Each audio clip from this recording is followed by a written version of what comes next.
16장 23절 31절까지만 제가 17장 13절까지 했는데 그거는 그냥 다음 주에 하는 게 좋을 것 같아서 뒤에 잘랐습니다. 그냥 사사기 16장 23절에서 31절까지만 우리 같이 한 목소리로 고백하겠습니다. 사사기 잠시만요. 제가 좀 찾아야겠습니다.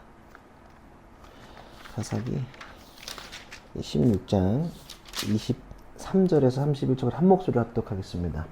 블레셋 사람의 통치자들이 그들의 신 다곳에게 큰 제사를 바치려고 함께 모여 즐거워하며 떠들었다. 우리의 원수 삼손을 우리에게 넘겨주셨다. 백성도 그를 보고 그들의 신을 찬양하며 소리쳤다.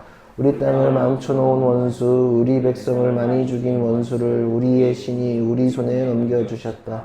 그들은 마음이 흐뭇하여 삼손을 그곳으로 불러다가 자기들 앞에서 제주를 부리게 하라고 외쳤다. 삼손은 그들이 보는 앞에서 제주를 부리게 되었다. 그들은 삼손을 기둥 사이에 세워두었다. 그러자 삼손이 자기 손을 붙들어 주는 소년에게 이 신전을 버티고 있는 기둥을 만질 수 있는 곳에 나를 데려다 다오. 기둥에 좀 기대고 싶다 하고 부탁하였다. 그때 그 신전에는 남자와 여자로 가득 차 있었는데 블레셋 사람의 통치자들도 모두 거기에 있었다. 옥상에도 3,000명쯤 되는 남녀가 삼손이 제주를 부리는 것을 구경하려고 모여 있었다. 그때 삼손이 주님께 부르짖으며 간구하였다. 주 하나님, 나를 기억하여 주시기를 간절히 바랍니다. 하나님, 이번 한 번만 힘을 주시기를 간절히 바랍니다. 나의 두 눈을 뽑은 블레셋 사람들에게 단번에 원수를 갚게 하여 주십시오. 그런 다음에 삼손은 그 신전을 버티고 있는 가운데 그 기둥을 하나는 왼손으로 또 하나는 오른손으로 붙잡았다. 그리고 그가 블레셋 사람들과 함께 죽게 하여 주십시오 하고 외치며 있는 힘을 다하여 기둥을 밀어내니 그 신전이 무너져 내려 통치자들과 모든 백성이 돌더미에 깔렸다. 삼손이 죽으면서 죽인 사람이 그가 살았을 때 죽인 사람보다도 더 많았다. 그의 형제들과 아버지의 집안 온 친족이 내려와서 그의 죽음을 가지고 돌아가서 소라와 에사우 사이에 있는 그의 아버지 마노아의 문을 묻었다. 그는 20해 동안 이스라엘의 사사로 있었다. 아멘. 하나님의 말씀입니다. 오늘은 삼손의 마지막 이야기입니다. 개인적으로 뭐 아는 부르는 멸칭들이 있는지 모르겠어요. 멸칭이란 말 아시는지 모르겠는데 사전적으로는 남을 비할 또는 경멸할, 또 무시할 목적으로 비꼬기 위해 부른 행위를 멸칭, 또 그런 의도가 담긴 호칭을 또는 별명이라고 뜻하는데요. 멸칭들이 요즘 많죠. 무슨 충이라고 부르는 것도 있고 지역을 비하하는 얘기들도 많이 있고 또 각국마다 서로를 무시하는 멸칭들이 있습니다. 우리나라 입장에서는 일본 사람들 뭐 쪽발이 외놈이라고 부르고 중국 사람들 짱깨라고 부르죠. 저도 은연중에 그렇게 얘기할 때가 안 해야겠다 생각하지만 나올 때가 있습니다. 그래서 우리는 조생징이라고 일본 사람들이 부르면 굉장히 기분 나빠합니다. 혹은 서구 사람들이 눈을 찢는 행위를 요즘에 많이 하는데 그런 거 보면 굉장히 불쾌하죠. 뭐 이런 것들 외부적인 것도 있고 뭐 스포츠 좋아하면 제가 야구 볼 때는 좀 안 그래요. 축구 보니까 축구끼리는 좀 서로 막 그 멸칭들이 엄청 많더라고요. 막 약간 축구는 야구랑 분위기가 약간 야구는 평화지대 같은데 축구는 진짜 전쟁터더라고요. 그래서 막 서로 막 욕하고 막 비하하고 얘들 막 누구 떨어졌으면 좋겠다 막 그걸 노골적으로 얘기하고 멸칭들을 많이 하는데요. 그렇게 하는 게 비하를 당하면 모멸감을 느끼기 때문에 일부러 그 모멸감을 주기 위해서 부른다는 거죠. 멸칭들은 아마 각자 부르는 멸칭들이 있을지도 모릅니다. 누구를 비하하거나 요즘 굉장히 많습니다. 뭐 너무 많죠. 너무 많아서 뭐 더 말씀드리지 않아도 알 거라고 생각하는데요. 1906년에 미국 뉴욕스 브롱크스 동물원의 원숭이유리안에는 피그미족 청년 오타벤가가 있었습니다. 오랑우탄과 함께 일주일 동안 철장 속에 갇혀서 자신을 구경하러 온 수백 명의 관객들 앞에 섰었습니다. 1906년입니다. 그리고 2020년에 그 동물원 운영했던 야생동물보존협회 WCS가 그때 사과를 했습니다. 공식적으로. 그때 전시했던 것들에 대해서 사과했습니다. 오랫동안 빨리 사과하지 못해서 미안하다는 말과 덧붙여서 사과를 했다고 하죠. 그러니까 원주민을 가지고 동물처럼 구경했던 시기가 불과 100년 전입니다. 이런 경우는 서구 사회에 많이 있습니다. 유럽 국가들의 이런 행위들이 많이 존재합니다. 이를 우리는 전문적인 용어로 인간동물원이라고 하는데 100년 전만 해도 흑인들 가둬놓고 구경하는 경우들이 굉장히 많이 있었습니다. 왜 그럴까요? 서구 사람들의 우월함, 그리고 너희들은 인간이 아니고 노예, 다루기 위한 수단으로 또 힘을 가시게 하기 위해서 그런 것들이 존재합니다. 전쟁이 그러한 무시와 멸치가 생기기 좋은 구조를 가지고 있습니다. 승리한 국가나 사람은 그 힘을 온전히 누리기 원하기 때문에 자신의 발 앞에서 사람들 엎드려 그들을 능욕하는 경우들이 굉장히 많이 있습니다. 전쟁에 이긴 권력자는 지배하고 있는 사람들의 재롱을 보길 원합니다. 독재국가에서는 권력자들이 연예인들 수시로 불러 노래를 부르게 하거나 술을 따랐다는 사실을 우리는 잘 알고 있습니다. 불과 우리나라도 30년 전에 그러한 일들이 굉장히 많이 있었습니다. 독재 시절에는 분명히 있었습니다. 지금은 그렇게 할 수가 없죠. 까지 할 수가 아니라 결단코 연예인들을 불러서 독재자 앞에서 노래를 하거나 춤을 추게 할 수 있는 경우는 이제 없습니다. 힘 앞에서 굴욕적인 장면이 발생하게 되는 거죠. 멸칭과 더불어서 능욕하게 만드는 것. 역사적으로는 좀 돌이켜보면 1637년 2월 13일 우리가 알고 있는 병자호란 때 그런 일이 있었습니다. 청나라가 조선 공략했었죠. 그래서 인조가 강화로 피신하려고 했는데 청나라 군대가 길을 막아가지고 여기 남한산성 근처에 있죠. 남한산성에 있어서 끝까지 항전하다가 이제 물자가 다 떨어져가지고 이제 청나라가 치욕스러운 강화를 맺게 됩니다. 그래서 그때 이제 사실은 항복이죠. 항복한 거죠. 다 털리고 청나라한테 굴복했는데 그때 이제 제일 역사상 전 굴욕적인 장면 중에 우리나라 조선에 몇 개가 있는데 그게 아마 이때일 것 같은데 이때 이제 인조가 청나라 황제를 향해서 3번 무릎 꿇고 머리를 9번 조아린 예법이라 해서 삼배구고두례라는 것들을 합니다.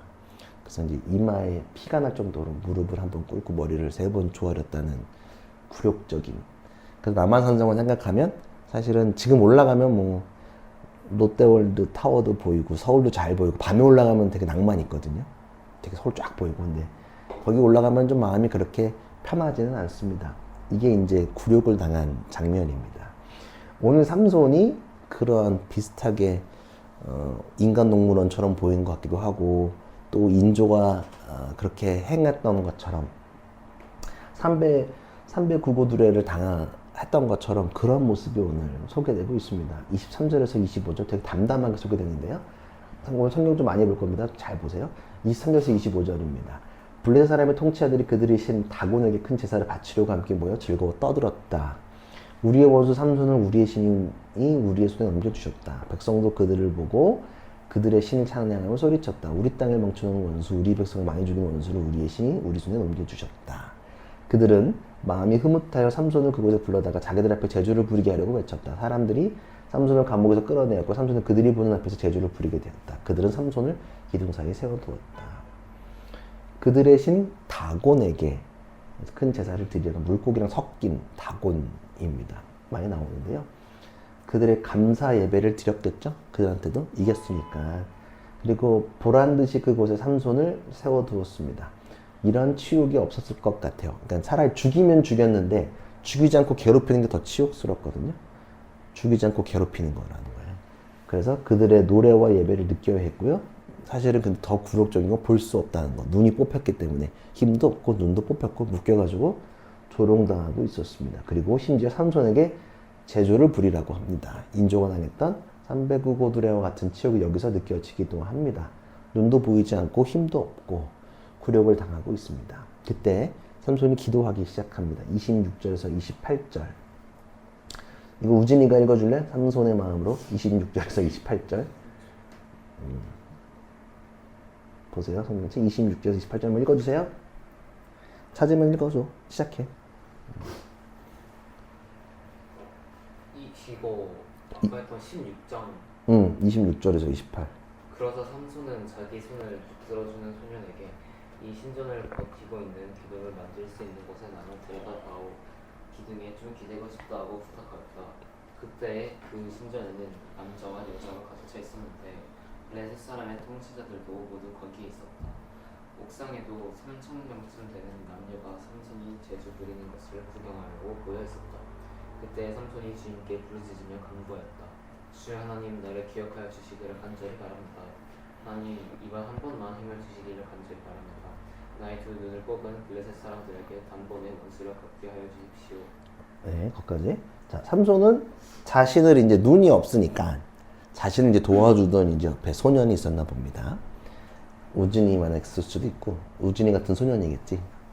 이제 좀 더 어렸을 것 같아. 근데 기둥에서 자기를 눈이 안 보이니까 기둥 가운데 기둥 쪽을 붙여달라고 이제 부탁해요. 그래서 이제 그곳에는 묘사되는 게 3,000명의 사람들이 있었대요. 정확한 의미는 파악할 수 없는데 삼손 얘기는 다 3으로 끝나요. 30벌의 옷, 300마리의 여우, 그죠? 그리고 3,000명의 사람을 이어진. 근데 이유는 잘 모르겠는데 3으로 끝내. 아마 이거 쓰는 사람이 3을 좋아했나 봐. 그랬는지. 근데 뭐 큰 의도가 있는 것 같지는 않은데 여하튼 3으로 맞추네요. 맞추고 삼손이 주님께 부르짖습니다. 앞서서는 목이 말라서 기도했고 두 번째로 간절히 기도하는데 원수를 갚기 위해서 기도하기 시작합니다. 그리고 29절 3절을 보면 그런 다음에 삼손은 그 신전을 버티고 있는 두 가운데 두 기둥을 하나는 왼손으로 또 하나는 오른손으로 붙잡았다.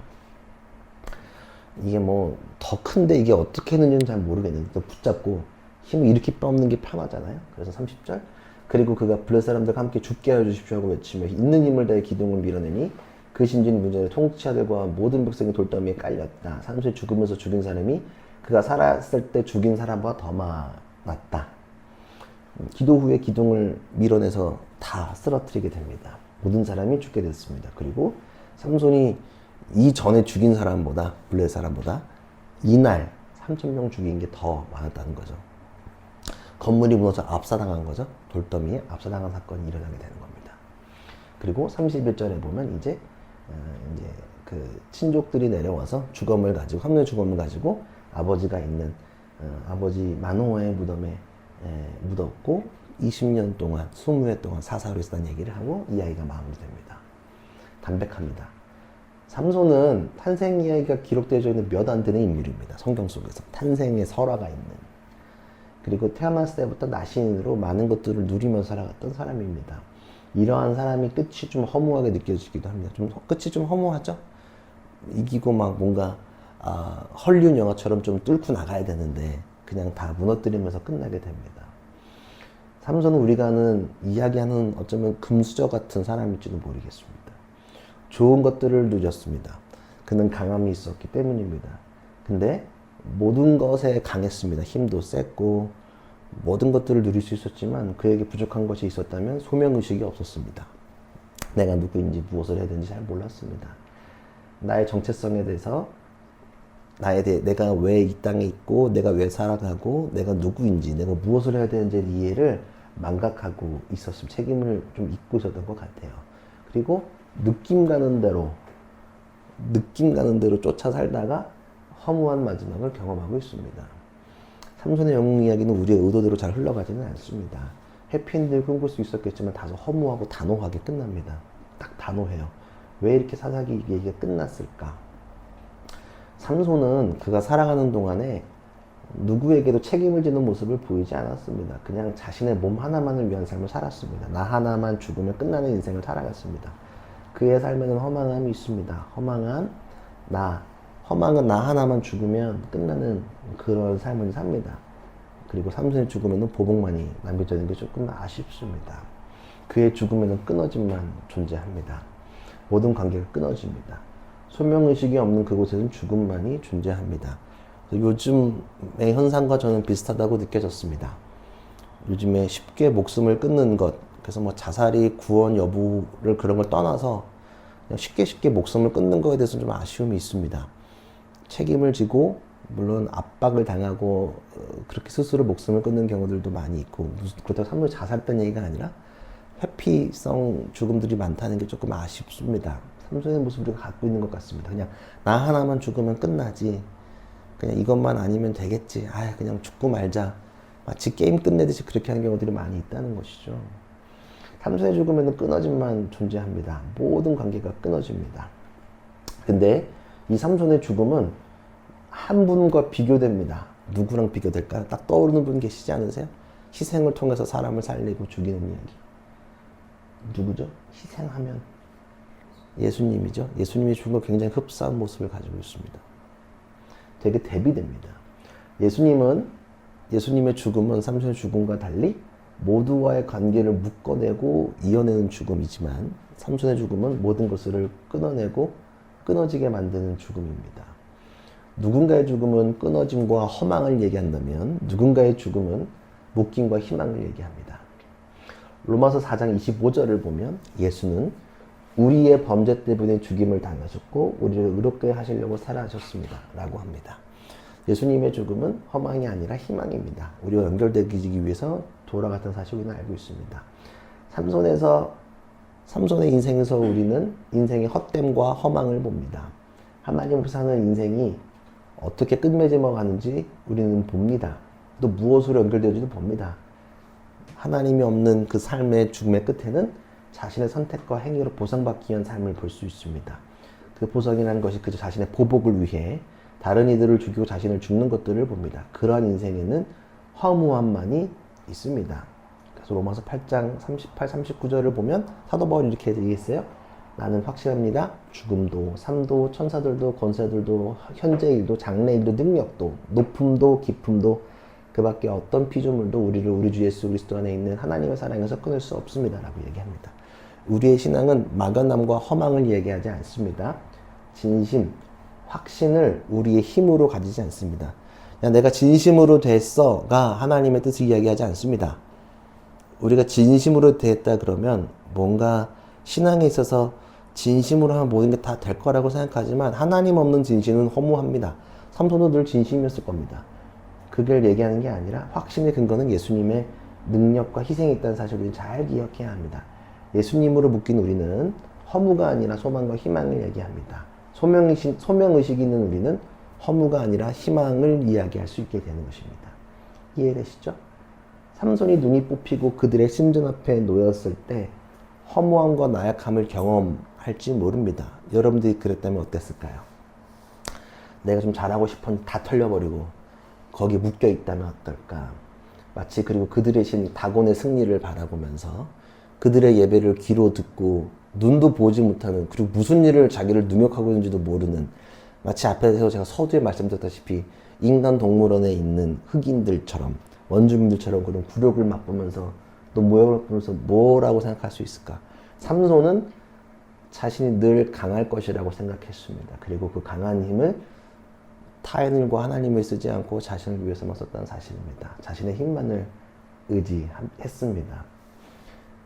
그리고 삼손은 그 힘을 언제 다시 썼냐면 28절에 기도로 다시 시작합니다. 아까 우준이가 읽어줬었는데요. 28절 그때 삼손이 주님께 부르짖어 간구했다. 주 하나님 나를 기억해 주시기를 간절히 바랍니다. 하나님 이번 한 번만 힘을 주시길 간절히 바랍니다. 나의 두 눈을 뽑은 블레 사람들에게 단번에 원수를 갚게 해주십시오. 삼손이 처음으로 믿음의 간구를 합니다. 물론 이 안에 하나님을 향한 복수보다는 자신을 향한 복수심만이 가득합니다. 그러나 복수의 부분만 보면 좀 그렇고 되게 믿음 쪽을 긍정적으로 보면 이런 것들인데요. 첫 번째 보면 드디어 자신의 힘이 아니라 마지막 이 위기 가운데 하나님을 의지하기 시작했다. 왜? 눈도 뽑히고 머리털이 자라고 있지만 얘가 자라고 있는지도 모르겠고 머리털이 중요한 게 아니라고 말씀드렸죠. 하나님을 드디어 의지하기 시작했다. 그리고 하나님을 주님으로 고백합니다. 처음으로 아도나이 이게 좀 다음에 설명해드리면 주님으로 고백합니다. 그리고 자신의 힘을 당연시하고 감사하지 않았던 그들의 모습, 그의 모습은 이제 더 이상 없습니다. 진짜로 고백했을 때 하나님의 능력이 일어난 거죠. 히브리서 11장 이렇게 히브리서를 흔히 뭐라고 얘기하냐면 믿음의 성경이라고 해요. 믿음. 이거 한번 볼래요? 근데 이게 뭐냐면 여기에 믿음 있는 사람들을 소개해요. 이 히브리서에서 구약에 있는 거. 히브리서 11장 한번 봅시다. 히브리서 11장 32에서 34. 요거는 한 목소리로 읽읍시다. 히브리서 11장 32에서 34절. 같이 우리 한 목소리로 히브리서 11장 32에서 34절 함께 한 목소리로 합독합시다. 시작. 내가 무슨 말을 더 하겠습니까? 기도원 사라 삼손 윗과 다윗 사무엘 그리고 예언자들의 이름을 말하면 시간이 모자랄 것입니다. 그들은 믿음으로 나라를 정복하고 정의를 실천하고 약속된 것을 받고 사자의 입을 막고 불의 위력을 꺾고 칼날을 피하고 약한 데서 강해지고 전쟁에서 용맹을 떨치고 외국 군대를 물리쳤습니다. 여기까지만 34절까지만 해보세요. 삼손을 믿음의 사람으로 소개하고 있어요. 기드온 괜찮은 사람, 물론 끝에 잘못된 거 말고 되게 잘했잖아요. 기드온, 삼손, 입다 다 기억나죠? 또 우리가 잘 알고 있는 사무엘, 다윗 다 예언자들이 이렇게 거론하면서 믿음의 사람이래. 왜 삼손이 믿음의 사람일까? 우리 갸웃하게 되죠. 여태까지 봤을 때는 좀 갸웃하게 되잖아요. 이게 뭐가 믿음의 사람이야? 라고 보면 이유를 34절에 기록했어요. 삼손이 왜 믿음의 사람이었을까? 뭐 때문에? 다 설명하는데 약한 데서 강해지고, 이게 포인트입니다. 삼손이 믿음의 사람이라고 고백한 건 뭐냐면 약한 데서 강해지고, 이게 믿음의 터닝 포인트, 이 고백의 터닝 포인트라는 거야. 삼손은 낮아질 대로 낮아졌었죠. 자신의 힘이 없고 자신이 얼마나 약한 존재임을 그 굴욕과 모멸감 앞에서 느꼈을 것입니다. 그리고 마지막의 요청은 그 전의 힘과는 다른 완전히 낮아진 데에서 하나님을 의지하는 모습을 볼 수 있습니다. 이전의 힘과는 완전히 다른 그 힘을 경험하게 되는 것이죠. 28절을 보면 마지막 간구죠. 주 하나님 나를 기억해 주시기를 간절히 바랍니다. 하나님 이번 한 번만의 힘을 주시기를 간절히 바랍니다. 나의 두 눈을 뽑은 블레셋 사람들에게 단번에 원수를 갚게 하여 주십시오 라고 얘기하는 거죠. 이번 한 번만. 자신의 잘못을 깨닫는 고백을 하는 거죠. 어쩌면 삼손이 받은 유혹은 들릴라가 여자들 성적인 유혹보다 더 큰 건 뭐냐면 당연하게 여겼던 자신의 힘을 마음대로 쓰는 것, 자신을 향한 축복이 당연하고 여겼던 것들이 더 큰 유혹일지도 모르겠습니다. 하나님이 주신 것을 마음대로 통제하렸던 그의 마음이 죄였다는 사실을 잘 볼 수 있습니다. 그리고 28절의 기도에 그게 담겨져 있지 않나라는 생각을 해봅니다. 약한 데서 강해지는 우리의 힘은 나의 힘을 자랑하는 것이 아니고 하나님을 의지함에 있음을 여러분들이 기억했으면 좋겠습니다. 내 것인지 오해했던 것들을 내려놓고 주를 바라보아야 합니다. 내가 굴욕을 당하고 있을 때, 내가 한없이 낮아졌을 때에 내가 의지했던 눈과 힘이 사라졌을 때 진정 내 삶의 주인 누구인지 고백할 수 있습니다. 그때 내가 죽는 걸 볼 수 있겠죠? 진짜로 죽는다는 게 아니라 내 영혼과 나의 삶이 완전히 죽어지고 새롭게 태어나는 것을 그 낮아짐 가운데 볼 수 있을 것입니다. 삼손의 이야기는 강한 사람의 약점이 드러나는 거 시작하죠. 강한 사람의 약점, 음란하고 나신으로 살아가지도 않고 이런 것들. 근데 철저하게 마지막은 어떻게 마무리되냐면 약한 사람이 전보다 더 강해지는 것으로 끝납니다. 3,000명을 죽이는 그 힘을 봅니다. 주님으로 인해. 이것이 복음이라는 거죠. 예수님은 약해지셔서 강해지셨습니다. 죽음을 통해서 부활을 경험하셨습니다. 우리의 도도 동일합니다. 우리의 강함은 우리가 원체적으로 강하고 잘나고 힘이 있고 돈이 많아서 아니면 대한민국 사람이라서 그것 때문에 강해지는 것이 아니라 우리의 약해짐으로 강해집니다. 내가 불의한 존재임을 인정하고 고백할 때 하나님의 의를 경험할 수 있습니다. 내 힘의 100%는 내 힘의 100%, 120%, 150%, 200%의 그 힘은 어디서 오느냐? 내가 오는 게 아니라 나는 철저하게 약한데 하나님의 은혜를 알고 하나님의 강함을 고백하는 사람 가운데 나타남을 여러분들이 잘 기억하시고 고백했으면 좋겠습니다. 그래서 오늘 여러분들이 무엇을 고백할 수 있는지 고백하시고 나아갔으면 좋겠습니다. 철저하게 낮아지는 것들이 중요합니다. 하나님이 여러분들의 힘과 내가 나를 의지했던 것들을 어쩌면 인위적으로 내려놓게 하시는 것들이 있을지도 모르겠습니다. 나 이거 좀 잘했었는데 이거 조금 내가 그래도 남들보다 조금 이게 잘났던 것 같은데 이거를 왜 철저하게 내려놓으실까? 나의 무엇을 의지했었나? 라는 것들을 볼 수 있는 거죠. 그래서 하나님은 우리가 약해졌을 때 강함이 되어주신다. 기도원을 보십시오. 사람들 좀 계속 사사기를 쭉 오면서 하나님은 되려 강한 사람을 쓰지 않고 되려 강한 사람을 약하게 만들어서 하나님이 강한 존재라는 걸 다시 한 번 더 상기시킨다는 사실을 잘 기억했으면 좋겠습니다. 약해짐으로 강해집니다. 그런데 약한 사람이 전보다 더 크게 강해지는 것을 우리는 볼 수 있습니다. 삼손을 통해서. 삼손의 죄는 음란한 것도 있겠지만 더 큰 건 자신을 믿었다는 사실입니다. 그리고 그 힘의 원천이 하나님이 아니라 자신이었다고 고백했던 것에 있습니다. 여러분들의 잘난 머리를 믿으시면 안 됩니다. 여러분들의 배경을 믿으시면 안 됩니다. 어쩌면 우리가 우리나라의 국적을 믿어서도 안 됩니다. 저는 굴욕하는 모습을 볼 때마다 선교지가 생각납니다. 개인적으로는. 가서 예배를 구경하고 능욕하는 모습. 저는 한국 교회들이 그런 거 많이 주셨다고 생각합니다.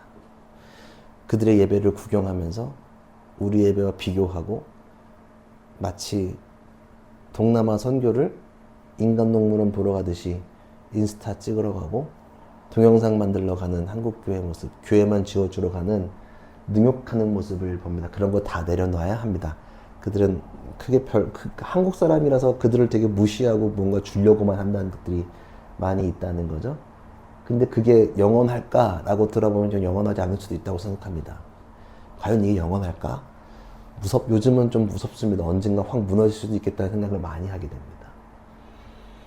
그런 걸 자랑하는 것이 아니라 우리는 여전히 약하고 여전히 부족하고 한국 교회가 많이 모이고 큰 교회가 있고 건물이 화려하고 좋은 사람들이 있고 유명인들이 다니고 연예인이 다니고 정치인들이 다녀서 힘이 있는 것이 아니라 우리는 여전히 약하지만 하나님이 강함에 되어주셔서 나아간다는 사실을 고백했을 때 하나님의 놀라운 일이 있을 거라고 생각합니다. 그리고 우리 교인들 가운데도 한 명 한 명 한 명이 우리가 잘난 게 전혀 없다. 잘나서 되게 스페셜한 교회를 다니고 뭔가 구별되기 때문에 우리가 좀 고생을 감내하고 그런 거에 프라우드를 느끼는 것이 아니라 우리는 철저하게 연약하기 때문에 하나님이 강함이 되어주신다.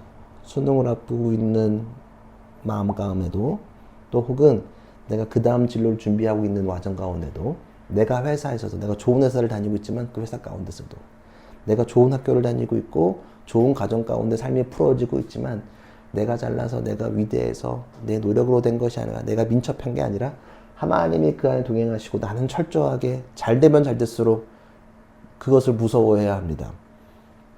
내가 그것을 한 것처럼 생각할까 봐 더 무서워지면서 난 약한데 이렇게 하나님께서 은혜를 허락하시는구나. 너무 감사하다. 내가 잘 되는 것 가운데 하나님이 계시다는 사실을 잘 기억했으면 좋겠습니다. 저도 그렇게 더 고백을 해보겠습니다. 313의 강점은 약하기 때문에 강해졌으면 좋겠습니다. 우리 교회 뭐 내설 것도 없고 아무것도 없고 건물 내설 것도 없고 그래서 그런 것들을 이야기하는 것이 아니라 철저하게 부족한 것들을 더 얘기하고 부족하기 때문에 그 부족한 그 빈 공간에 하나님을 채울 수 있는 하나님을 철저하게 가득 채울 수 있는 우리 모두가 됐으면 좋겠습니다. 네, 나아가시면서 삶을 살아가시면서 삼손 같은 오류를 범하지 마십시오. 물론 음란한 것도 죄입니다. 그 나시린의 행동을 하지 않는 것도 죄입니다. 근데 더 큰 건 내 힘의 근원이 나로부터 시작됐다고 오해하는 것. 그래서 예수님의 죽음과 비교됩니다. 예수님의 사람이 죽음으로써 누군가를 살리지만 삼손의 죽음은 물론 이걸로 인해서 큰 전쟁을 이겼지만 이건 다 끊어지게 되는 죽음인데 결국은 우리가 신약으로 돌아와서 예수를 통해서 예수의 죽음이 모든 것이 이어지게 만들었다는 사실을 잘 기억했으면 좋겠고요. 그런 것들 가운데 삼손을 좀 잘 기억했으면 좋겠습니다. 삼손은 나머지 다 개판인데 히브리서에서 고백한 것만 딱 기억하시면 됩니다. 약한 데서 강해지고 여러분들이 약한 데서 강해짐을 고백할 수 있는 모두가 되었으면 좋겠습니다. 우리 함께 기도하면서 주님께 한 걸음 더 나아갑시다.